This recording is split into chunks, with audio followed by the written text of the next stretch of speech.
सर्वप्रथम सारी महिमा परमेश्वर पिता, परमेश्वर पुत्र प्रभु यीशु मसीह और परमेश्वर पवित्र आत्मा को देते हैं। सारा गौरव, सारा आदर परमेश्वर के वचन को मिले। वही है जो हमें जीवन देता है। पिछले सप्ताह हमने आपके साथ एक प्रार्थनाओं के विषय में आपके साथ चर्चाएं की थी कि प्रार्थना परमेश्वर की उपस्थिति को लेकर आती है। बिना प्रार्थना के हम खुदा को अपने बीच बाध्य नहीं कर सकते। हमारा जीवन एक प्रार्थना का जीवन होना है। उसमें हमने और भी दूसरे उदाहरण देखे थे कि कैसे वो लोग प्रार्थना कर रहे थे और परमेश्वर उनके बीच में कैसे उतर करके आया, कैसे प्रभु ने उनको आशीष दी। आज हम पढ़ने वाले हैं प्रार्थना के स्तर पर कुछ और दूसरी बातें। चलिए मेरे साथ सब लोग निकालिए फिलिपियों की किताब, उसका अध्याय 4 और उसका 6 और 7 पद। इसे हम बारीकी से पढ़ेंगे। सब लोग बाइबल निकाल लीजिएगा, पेज नंबर 274, 274 और फिलिपियों की किताब, उसका 4था अध्याय और उसका 6वां और 7वां पद हम पढ़ रहे हैं। ओके। किसी भी बात की चिंता मत करो, किसी भी बात की चिंता मत करो, परंतु हर एक बात में तुम्हारे निवेदन, हर एक बातों में तुम्हारे निवेदन, प्रार्थना और विनती के द्वारा धन्यवाद के साथ, और विनती के द्वारा धन्यवाद के साथ परमेश्वर के सम्मुख उपस्थित किए जाए, परमेश्वर के सम्मुख उपस्थित किए जाए। तब परमेश्वर की शांति, जो सारी समझ से परे है, जो मनुष्य की समझ से परे है, तुम्हारे हृदय और तुम्हारे विचारों को, तुम्हारे हृदय और तुम्हारे विचारों को मसीह यीशु में सुरक्षित रखेंगे, मसीह यीशु में सुरक्षित रखेंगे।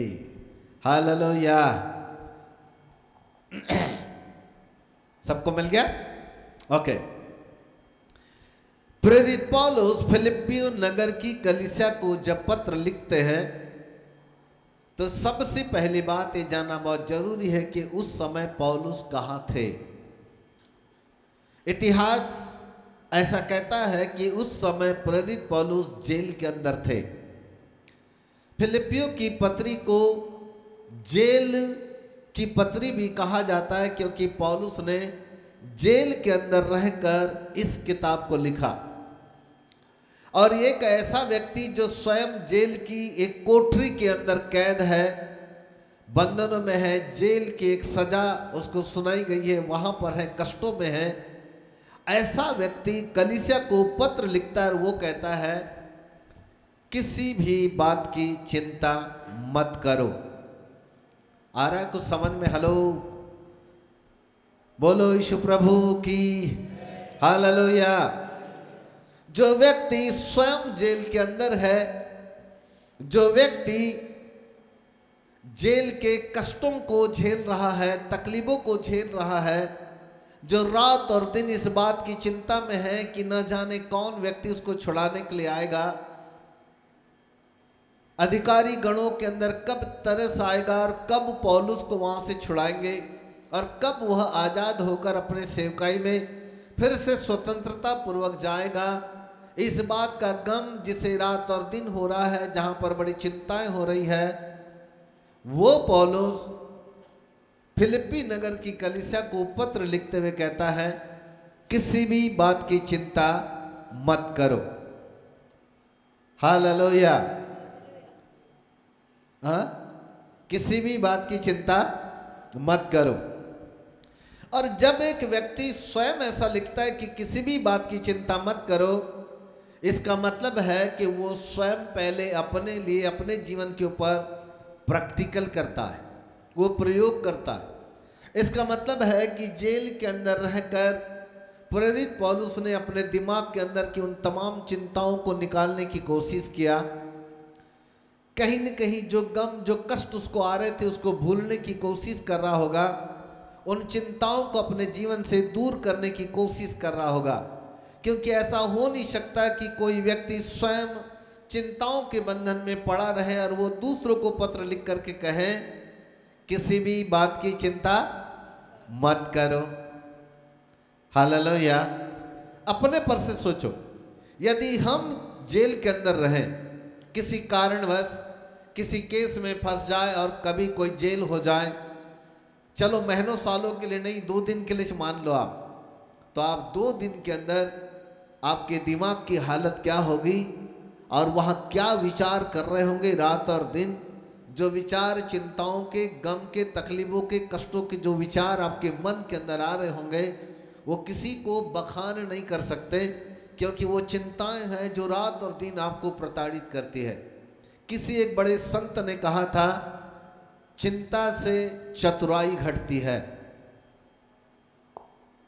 एक बड़े संत ने ऐसा कहा था कि चिंता से बुद्धि का पतन होता है, बुद्धि कमजोर होती है। बहुत ज़्यादा लोग जब चिंताओं से ग्रसित होने लगते हैं, उनकी बुद्धि कुंद होने लगती है, काम नहीं करती, क्योंकि उसका सबसे बड़ा कारण होता है चिंता। क्या कारण होता है? चिंता। हालेलुया। चिंता। चिंता चिंता शैतान का सबसे बड़ा हथियार है। चिंता ऐसा हथियार है जो हमारे आध्यात्मिक शक्ति को नष्ट करती है। लिसन मी केयरफुल, ध्यान से सुनो एक एक शब्द।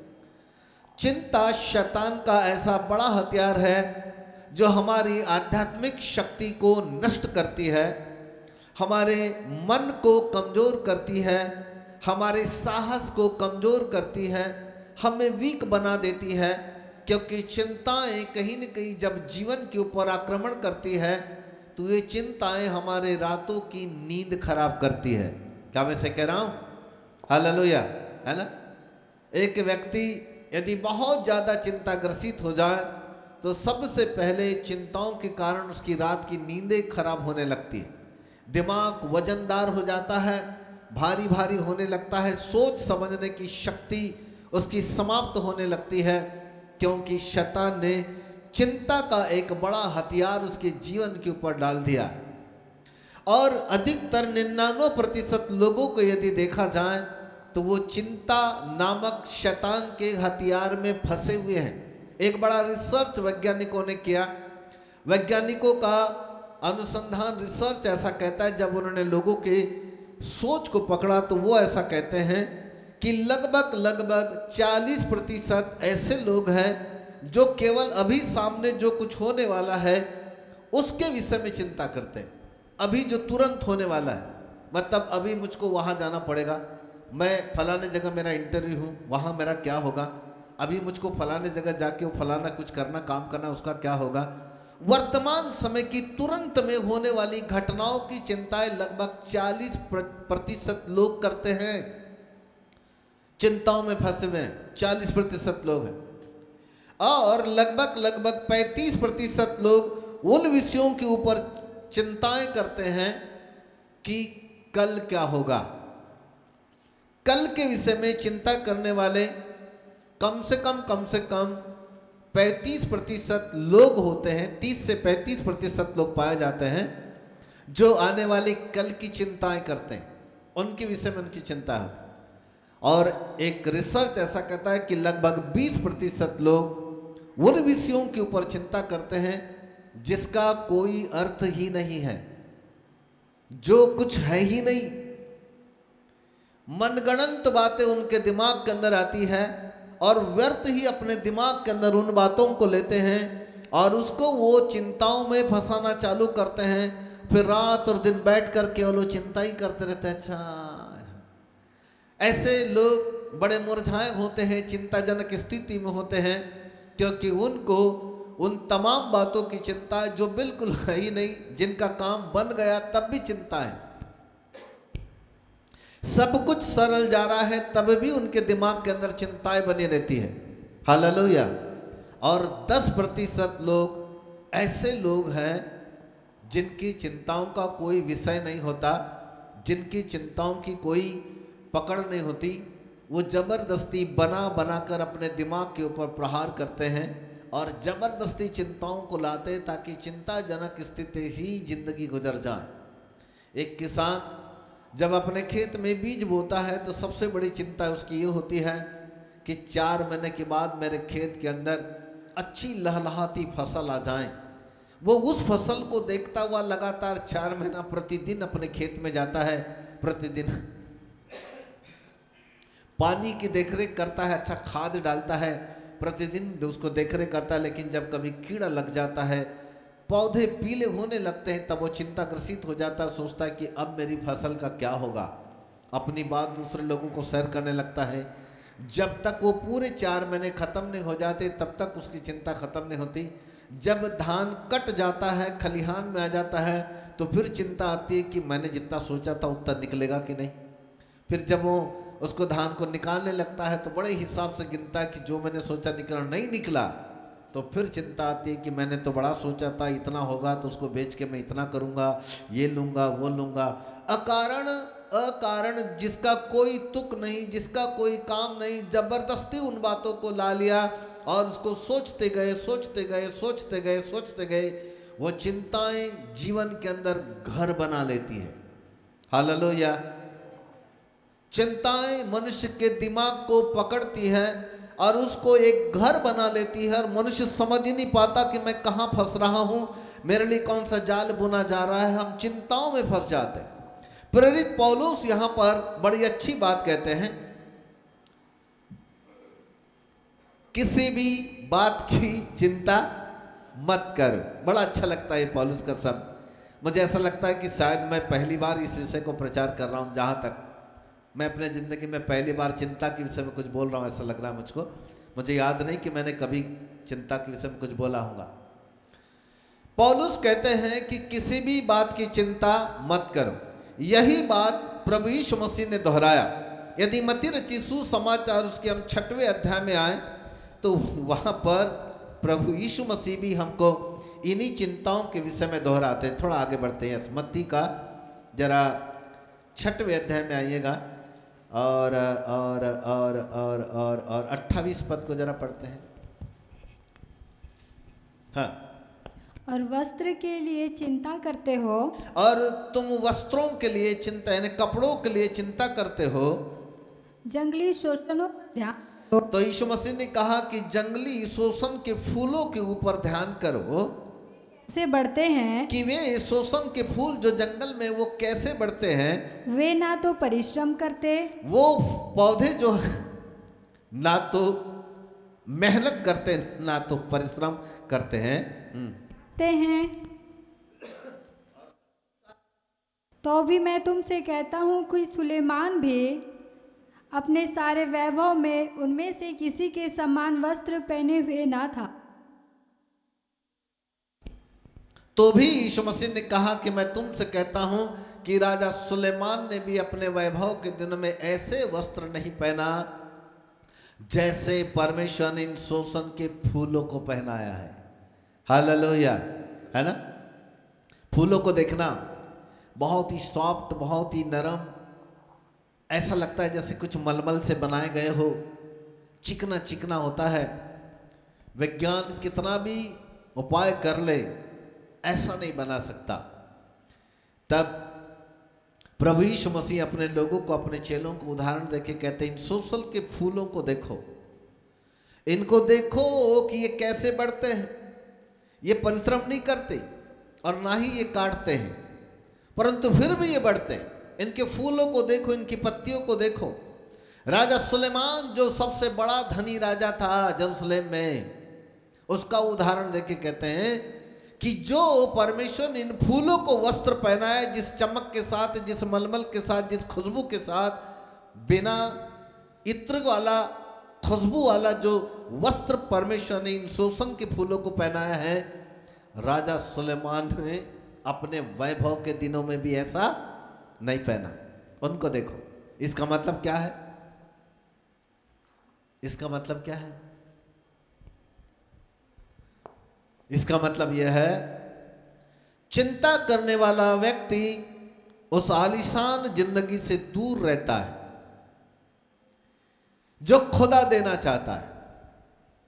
पर जब मनुष्य अपने लिए चिंता करना चालू कर देता है तो उन तमाम आशीषों से जो परमेश्वर हमको स्वयं देने वाला है, जो राजा सुलेमान भी उसका वैभव प्राप्त नहीं कर सका, शोषण के फूलों को जो परमेश्वर ने आशीष दिया है उससे भी कई उत्तम आशीष हमारे रखता है। पर मनुष्य स्वयं अपनी चिंता करने के द्वारा उन आशीषों को खो देता है।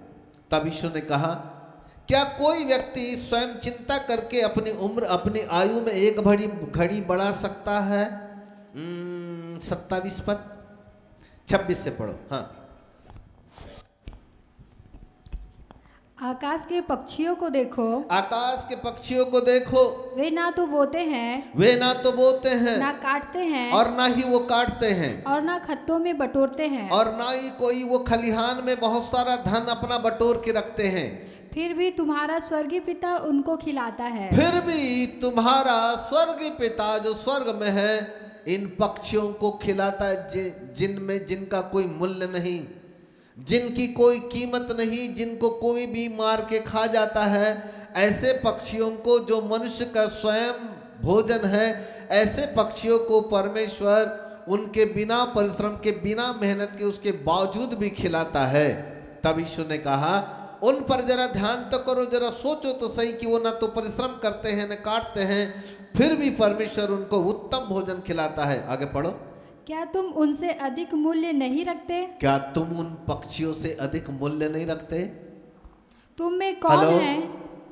क्या तुम उन पक्षियों से अधिक मूल्य नहीं रखते? क्या हमसे ज्यादा कीमत पक्षी की है? ऐसा लग रहा है। एक पैसे में 1 गौरैया मिलती है और 2 पैसे में 5 गौरैया मिलती है। यीशु ने उसका भी उदाहरण दिया था। मतलब 1 पैसे की एक, तो 2 पैसे की नहीं, 1 पैसे में 2 गौरैया मिलती है तो 2 पैसे में 5 गौरैया मिलती है। मतलब यह है कि 1 पैसे की 2 गौरैया, तो 2 पैसे की कितनी गौरैया हुई? 4, परंतु मिली कितनी उसको? 5। देखिए, आप मार्केट में जाते हो, कई बार कोई भाजी, कोई सब्जी आप लेने के लिए जाते हो तो कई बार बोलते हैं ये 20 रुपए का ये खाइए, लेकिन 30 में 2 देंगे ना तो हम दोनों दे देंगे। मतलब एक की मूल्य खत्म, 2 पर 1 फ्री, मतलब एक की कोई कीमत ही नहीं। वस्तुओं की एक की कोई कीमत नहीं, पक्षियों की कोई कीमत नहीं, कोई मूल्य नहीं। तब परमेश्वर यीशु मसीह कहते हैं, उन सब से कहीं बढ़कर तुम्हारा मूल्य है, तुम्हारा मूल्य है। यदि वो पक्षी जिन्हें कोई भी मारकर अपना भोजन बना लेता है, जिनका कोई मूल्य नहीं है, परमेश्वर उनको उत्तम भोजन दे सकता है, तो वो प्रभु हमको कहता है, वो स्वर्गीय पिता तुमको भी क्यों नहीं देगा। कहने का मतलब है, तुम व्यर्थ चिंता क्यों करते हो? तुम व्यर्थ चिंता क्यों करते हो? क्यों चिंता करते हो? क्यों दिमाग के ऊपर बोझ डालते हो? क्यों चिंता करते हो? 27 पद। तुम में कौन है जो चिंता करके अपनी आयु में 1 घड़ी भी बढ़ा सकता है? तुम में से कौन है जो चिंता करके अपनी आयु में 1 घड़ी, 1 मिनट बढ़ा सकता है अपनी उम्र में? हम क्या बढ़ा सकते हैं? हमारे हाथों में है। चिंता करके हम अपनी उम्र की आयु को 1 घड़ी, 1 मिनट भी नहीं बढ़ा सकते, 1 सेकंड भी नहीं बढ़ा सकते। हमारे ऊपर नहीं है। इसलिए प्रभु कहते हैं, जब तुम कुछ कर ही नहीं सकते तो चिंता करना ही क्यों? हालेलुया। जब तुम कुछ, बोलो ना, जब तुम कुछ कर ही नहीं सकते तो चिंता क्यों करें हम? चिंता हमारी आत्मिक शक्ति को नष्ट करती है। चिंता हमको अंदर से कमजोर बनाती है। चिंता हमारे विवेक को अशुद्ध करती है। चिंता हमारे मन को बोझ बनाती है। चिंताएं हमारी उम्र को कम करती है, बढ़ाती नहीं बल्कि कम करती है। चिंताएं हमारे रातों की नींद खराब करती है। वो चिंता ही है जिसके द्वारा हम खाते तो हैं परंतु नहीं लगता। कितना भी खाए लेकिन आदमी दिखता जितना का उतना।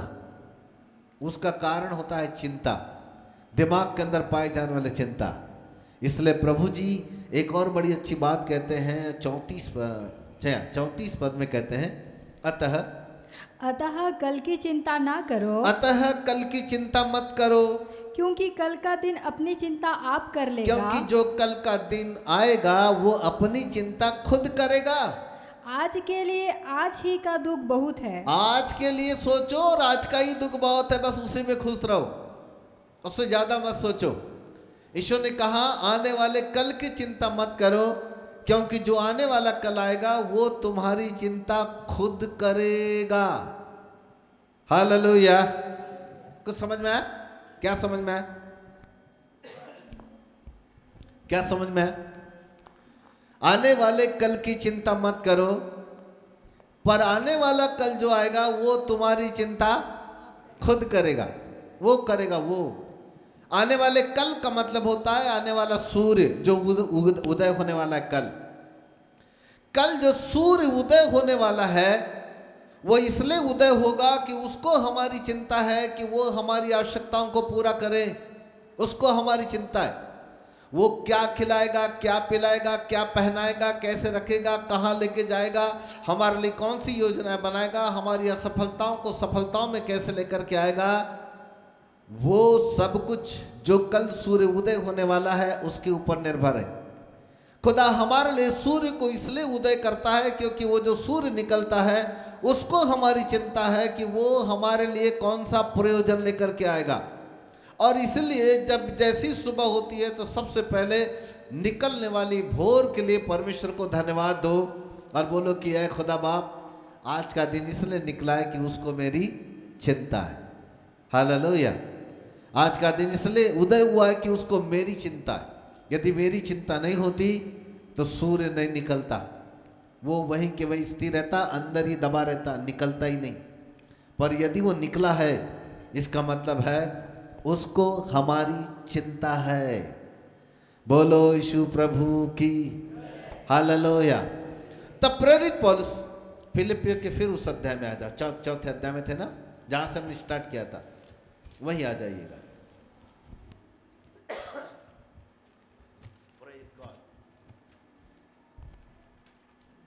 अब देखिए तब प्रेरित पौलुस यहां पर हमको चिंताओं का एक समाधान बताते हैं। चिंता रूपी समस्या से निकलने का रास्ता। हालेलुया।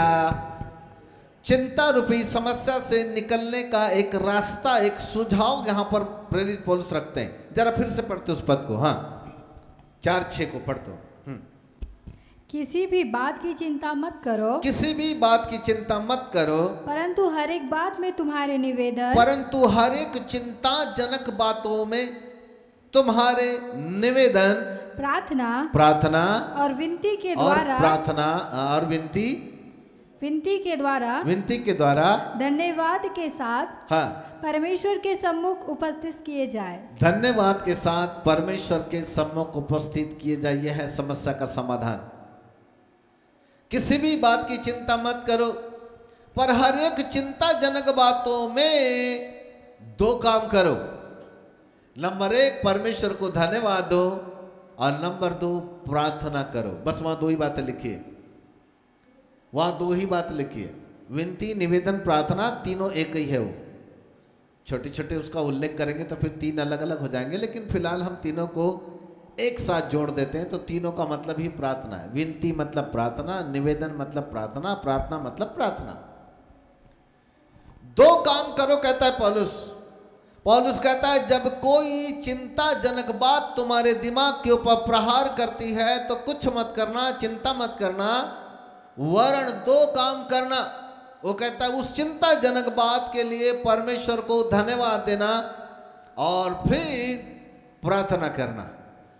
धन्यवाद के साथ वो परमेश्वर के सिंहासन के सम्मुख चढ़ाई जाएं। धन्यवाद के साथ हमारी चिंताजनक बातें प्रार्थनाओं के माध्यम से, धन्यवाद के माध्यम से परमेश्वर के सम्मुख चढ़ाया जाए। और जब हम धन्यवाद और प्रार्थनाओं के द्वारा इन तमाम बातों को परमेश्वर के सम्मुख चढ़ाते हैं तो परमेश्वर हमारी चिंताओं को हरण करता है। बोलो यीशु प्रभु की। एक बार जोरदार ताली प्रभु के लिए। Praise God, hallelujah. परमेश्वर हमारी उस चिंताजनक बातों को दो प्रकार का सुझाव प्रेरित पौलुस के माध्यम से दे रहा है। पहला सुझाव वो कहता है धन्यवाद दो, और दूसरा सुझाव कहता है वो प्रार्थना करो।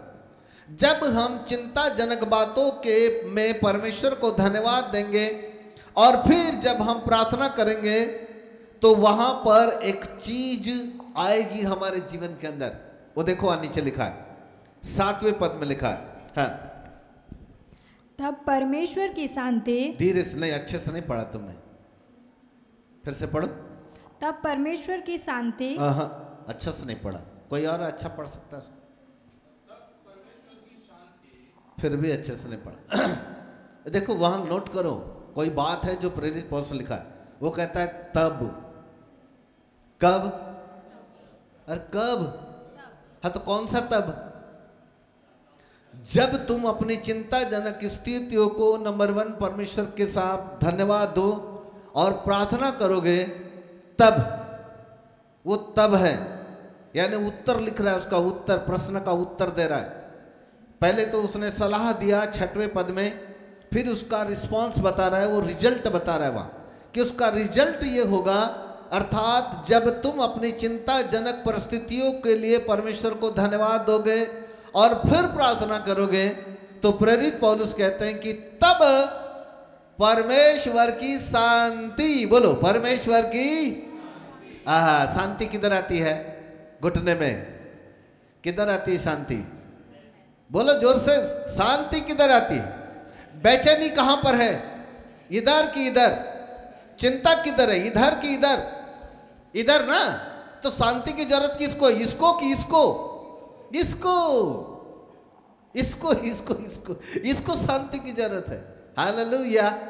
तब लिखा है कि जब तुम चिंताजनक परिस्थितियों में परमेश्वर को धन्यवाद दोगे और प्रार्थना करोगे तो 7वें पद में उसका रिजल्ट बताता है, और वो कहता है कि तब परमेश्वर की शांति जो हमारी समझ से परे है, हेलो, जो हमारी समझ से, तब ऐसी शांति जिसको हमने कभी नहीं सोचा, ऐसी शांति जिसको हमने कभी हमारे दिमाग में नहीं आई, हमारे चित्त में नहीं चढ़ी, ऐसी शांति परमेश्वर की ओर से हमारे जीवन के अंदर आएगी। बोलो यीशु प्रभु की। हालेलुया। आज प्रार्थना का दूसरा लेवल आपको मैं बता रहा हूं। पिछले सप्ताह बताया था कि प्रार्थनाएं परमेश्वर की उपस्थिति को लेकर के आती है, परंतु आज मैं आपको बताता हूं कि धन्यवाद और प्रार्थना परमेश्वर की शांति को लेकर आती है। बोलो यीशु प्रभु की। परमेश्वर की शांति को लेकर आती है। और वो करो, बैठो रोज प्रतिदिन 1 घंटा आंख बंद करके बैठो, वचन को बोलो, वचन को बोलो। जो भी प्रार्थना है, जो चिंता है, उनको धन्यवाद के साथ परमेश्वर के सम्मुख लेके जाओ। भजन संहिता में, बाइबल में ऐसा लिखा है कि अपना सारा बोझ यहोवा पर डाल दे, क्योंकि उसको तुम्हारा ध्यान है, उसको तुम्हारी चिंता है। जो बोझ हमारा होता है उसको खुदा के सामने डालते जाओ, डालते जाओ, डालते जाओ, डालते जाओ, डालते जाओ। बाइबल कहती है धर्मी पर विपत्ति पड़ती तो है, परंतु यहोवा उन सभी विपत्तियों से उनको मुक्त करता है। बाइबल कहती है तेरे निकट 1000, तेरे दाहिनी ओर 10,000 गिरेंगे, क्योंकि शांति का परमेश्वर हमारे पांव तले शैतान को शीघ्र कुचलवा देगा। सारी समस्याएं जो शैतान ने हमारे ऊपर डाल के रखी है, सारी चिंताएं जो शैतान का हथियार बन के दिमाग को प्रताड़ित करती है, वो शांति का परमेश्वर, वो शांति जो हमारी समझ से परे है, जैसे हमारे जीवन के ऊपर आती है, वो शांति का परमेश्वर तमाम चिंताओं को, तमाम शैतान के हथियारों को, तमाम दुष्ट की शक्तियों को हमारे पाँव के नीचे कुचलवा देगा। हालेलुया। सीक्रेट कहाँ छुपा है? धन्यवाद और प्रार्थना, वहाँ छुपा है। तब प्रेरित पौलुस कहते हैं कि धन्यवाद दो और प्रार्थना करो, चिंताजनक वस्तुओं के लिए परमेश्वर को धन्यवाद दो। जितना ज़्यादा हम धन्यवाद देते हैं उतना ही ज़्यादा परमेश्वर की शांति जो हमारी समझ से परे है, जो हमारे चित्त में नहीं चढ़ी, जिसको हमने कभी नहीं सोचा, एक ऐसी असीम शांति हमारे अंदर आएगी। और जैसे ही परमेश्वर की ओर से शांति आएगी, चिंताएं खत्म होगी, चिंताएं खत्म होगी, शैतान का हथियार नष्ट हो जाएगा। और जैसी चिंताएं खत्म होगी, जिन बातों के लिए हम खुदा को धन्यवाद दे रहे थे, जिन बातों के लिए हम प्रार्थना कर रहे थे, वो वस्तुएं हमारे हाथों में होगी। बोलो यीशु प्रभु की। वो तमाम बातें आपके हाथों में होगी, क्योंकि परमेश्वर आशीष देने वाला परमेश्वर है। परमेश्वर नहीं चाहता कि उसके बच्चे चिंताओं में फंसे रहें, वो नहीं चाहता कि हम चिंताग्रस्त जीवन जिए, परंतु वो कहता है कि चिंताजनक परिस्थितियों में परमेश्वर को धन्यवाद दें और प्रार्थना के साथ उसके सिंहासन के सम्मुख उन बातों को उठाएं। जैसे हम अपने तमाम बातों को खुदा के सामने हम उठाते हैं, हमारी चिंताएं खत्म होती है और परमेश्वर एक असीम शांति को हमारी प्रदान करता है। और वही शांति है जब हमारे जीवन के अंदर आती है तो वो परमेश्वर हमारे लिए शांति का परमेश्वर बन जाता है। और वो तमाम हमारी विपरीत परिस्थितियों को, हमारी समस्याओं को, हमारी चिंताओं को, हमारे दुखों को हमारी पांव तले कुचलवा देता है। बोलो यीशु प्रभु की हालेलुया। क्या हम प्रार्थना कर सकते हैं कि हे परमेश्वर, मैं आज अपनी सारी चिंताएं, सारा बोझ आपके हाथों में दे देता हूं। लिखा है अपनी सारी चिंता यहोवा पर डाल दे, क्योंकि उसको तुम्हारा ध्यान है। सभी लोग इस समय अपनी आंखों को बंद करके जो भी हमारे दिमाग के अंदर चिंताएं हैं उसको परमेश्वर के सम्मुख डाल दें, खत्म कर दे, फिनिश कर दे। Hallelujah, glory to Jesus. पवित्र पिता आपका धन्यवाद। Thank you God, thank you, thank you, thank you my master. Hallelujah, glory, glory, glory. हर एक के मनों को जांचने वाले परमेश्वर पिता, जो लोग चिंताओं में अपने मन को प्रभु जी फंसा चुके हैं, जिनका दिमाग चिंताओं के कारण भारी पड़ गया है, चिंता इतना ज़्यादा बैठ गई है प्रभु कि वो निकल नहीं पाती। आए दिन कोई समस्याएं हमें चिंताग्रसित करती है, जहां पर हम चिंताओं में फंस करके प्रभु रातों की नींद खराब कर लेते हैं। आज हम उन चिंताओं के ऊपर आपकी सामर्थ को रिलीज करते हैं, क्योंकि आपका वचन कहता है अपनी सारी चिंता यहोवा पर डाल दो, उसको तुम्हारा ध्यान है।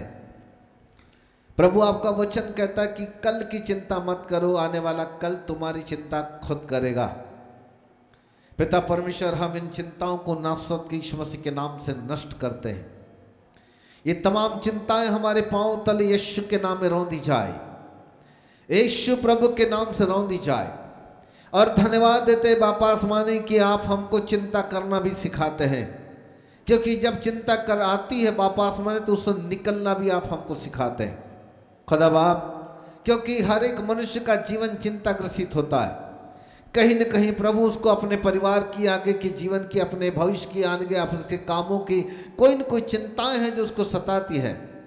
लेकिन आज आपके बच्चे अपनी सारी चिंताओं को, सब बातों को धन्यवाद के साथ आपके सम्मुख रखने जा रहे हैं, प्रार्थनाओं के साथ रखने जा रहे हैं मेरे मित्र पवित्र आत्मा, क्योंकि सारा बोझों को उठाने वाले परमेश्वर आप ही हैं। बाइबल कहती है गतसमनी के बाग में आपका खून और पसीना बहाया गया, मस्तिष्क के ऊपर कांटों का मुकुट लटकाया गया, इस बात के लिए कि हमारे मस्तिष्क के अंदर जो दुख, जो कष्ट, जो पीड़ा, जो चिंताएं आती है, उसका भी प्रभु दंड आपके मस्तिष्क के ऊपर कांटों का ताज पहन करके आपको मिल गया। हम जो आने वाली मेहनत के लिए प्रभु चिंताएं करते हैं कि हमने इतनी मेहनत किया, हमको क्या मिलेगा, उसके लिए जो चिंताएं करते हैं, बाइबल कहती है उसके लिए भी आपने गतसमनी के बाग में खून और पसीना बहा दिया। आप क्रूस के ऊपर वो सभी बातें दंडनीय हो गए बापा आसमानी, जिसका दंड हमको मिलने वाला था। और इसलिए प्रभु आज हम तमाम भक्तगण मिलकर कहते हैं कि हम स्वतंत्र हैं। हम यीशु मसीह नासरी के नाम से उन तमाम चिंताओं को आपके सामर्थी हाथों में सौंप देते हैं। और आज हम घोषणा करते हैं कि अब हमारा मन चिंताओं से हट चुका है, चिंताएं हमारे जीवन से निकल चुके हैं। आए आने वाले कल का सूर्य हम तुम्हें यीशु मसीह के नाम से आदेश देते हैं। कल का सूर्य यदि उदय हो तो इस बात के लिए उदय हो कि जितनी भी आवश्यकताएं आपके बच्चों की है, इनकी आवश्यकताओं को पूरा होने के लिए निकलना यीशु के नाम में घोषणा करते हैं। तुझे आज्ञा देते हैं कि यहाँ से जितने भी बैठे हुए लोग हैं जो परमेश्वर का वचन सुन रहे हैं, इनकी जो भी आवश्यकता है उनको पूरा करने के लिए कल निकलना, नहीं तो निकलना मत। यीशु के नाम में हम तुझे आज्ञा देते हैं, क्योंकि यीशु मसीह ने कहा आने वाले कल की चिंता मत करो, आने वाला कल तुम्हारी चिंता खुद करेगा। हर एक असफलताएं, हर एक रुके हुए काम यीशु के नाम में कल की सुबह सफलता को लेकर के आएंगे। यीशु मसीह नासरी के नाम में हर एक काम सफल बनेंगे। यीशु के नाम में घोषणा करते हैं हालेलुया। हर एक शैतानी ताकत जो प्रभु हमारे दिमाग के ऊपर प्रहार करती है, चिंता के हथियार के द्वारा रातों की नींद खराब करता है, शक्ति को नष्ट करता है, यीशु के नाम से ढा दिए जाएं। रिलारिया सबानमा सेखेरे तखाती खंदन खातिया रीदानमा शबदनम तरियंदनमाति नत्रल रबारी अंदना। मेरे मित्र, पवित्र आत्मा आपका तेजस्वी प्रकाश आपके बच्चों के जीवन के ऊपर चमकने पाए। मैं परमेश्वर का दास एक नई सामर्थ को आपके बच्चों के जीवन के ऊपर रिलीज करता हूं। इसी वक्त हम एक अभिषेक को इनके जीवन के ऊपर रिलीज करते प्रभु। जितने लोग हमें मीडिया में सुन रहे हैं, उनके भी पारिवारिक जीवन में उनके जीवन के ऊपर एक सामर्थ और अभिषेक को रिलीज करते हैं। पिता परमेश्वर उनकी तमाम समस्याएं जो चिंताजनक स्थिति में है, यीशु मसीह के नाम से निकाल दी जाए। जितने लोग हमें मीडिया में सुन रहे हैं, यीशु मसीह के नाम से उनकी चिंताएं नष्ट हो जाए, उनकी आवश्यकताएं यीशु प्रभु के नाम से पूरी कर दी जाए। हालेलुया। मेरे मित्र, पवित्र आत्मा आपके लिए कोई भी काम कठिन नहीं है, परंतु दूसरी ओर बाइबल ये भी कहती है विश्वास करने वालों के लिए सब कुछ संभव है।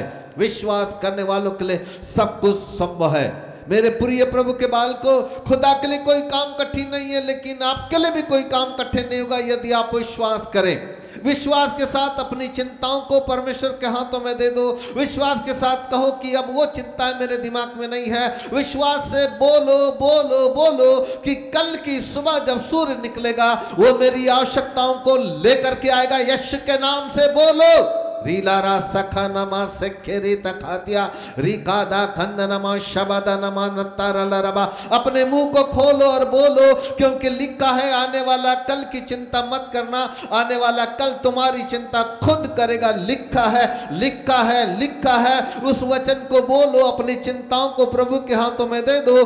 कल की सुबह, कल का निकलने वाला सूर्य हमारी चिंताओं को दूर करता हुआ हमारी आवश्यकताओं को पूरा करने के लिए निकलेगा। यीशु के नाम से हम मत्ती रचित सुसमाचार के 6वें अध्याय के 34 पद के अनुसार सूर्य को आदेश देते हैं। Hallelujah. In the name of Jesus. Hallelujah. Glory glory glory glory glory. हर एक के जीवन के अंदर अद्भुत मिरेकल्स होने पाए बाप आसमानी। जो लोग हमें सोशल मीडिया में सुन रहे, वहां से भी प्रभु ये गवाहियां आए, वो कहने पाए कि आपकी प्रार्थनाओं के द्वारा, इस वचन के द्वारा हमको छुटकारा मिला। उनके जितने भी काम रुके हुए थे यीशु के नाम में सफल बन गए। प्रभु वो कहने पाए। यीशु मसीह के नाम से हम घोषणा करते हैं। रलारिया सखा नमा सखेरे तखाती खंदना हृदय नमा शबदनम तरियंदनमातिया। हर एक सांसारिक बीमारियां जो शैतान की ओर से यीशु के नाम में रौंदते हैं, हर एक शरीरों के अंदर से उन बीमारियों को निकलने का आदेश देते हैं। ऐ तमाम श्रापित बीमारियों, पहला पत्रस 2:24 के अनुसार हम कहते हैं कि यीशु मसीह के कोड़े खाने से लोग चंगे हैं, इसलिए बीमारी तेरा कोई अस्तित्व नहीं है। यीशु प्रभु के नाम से प्रत्येक शरीरों को छोड़ दे यीशु के नाम में। हालेलुया। हर एक अंधकार की ताकत, दुष्ट आत्माओं, यीशु मसीह के नाम से हम तुम्हें ललकारते हैं और निकल जाने का आदेश देते हैं। धन्यवाद पवित्र पिता, आपके नाम को महिमा मिले, आदर मिले, सम्मान मिले। आज चिंताओं के द्वारा प्रभु हमने सीखा वापस, माने कि जब हम चिंताओं के लिए परमेश्वर को धन्यवाद देते हैं, प्रार्थना करते हैं, तो परमेश्वर की असीम शांति हमारे जीवन के ऊपर आती है। पिता परमेश्वर, ये धन्यवाद और प्रार्थना परमेश्वर की शांति को लेकर के आती है, इसके लिए धन्यवाद धन्यवाद और धन्यवाद। मैं परमेश्वर का दास आपके बच्चों के लिए शांति की दुआ करता हूँ। इसी वक्त प्रभु इनके जीवन के ऊपर एक नई शांति आए और सभी लोग शांति से परिपूर्ण हो जाए।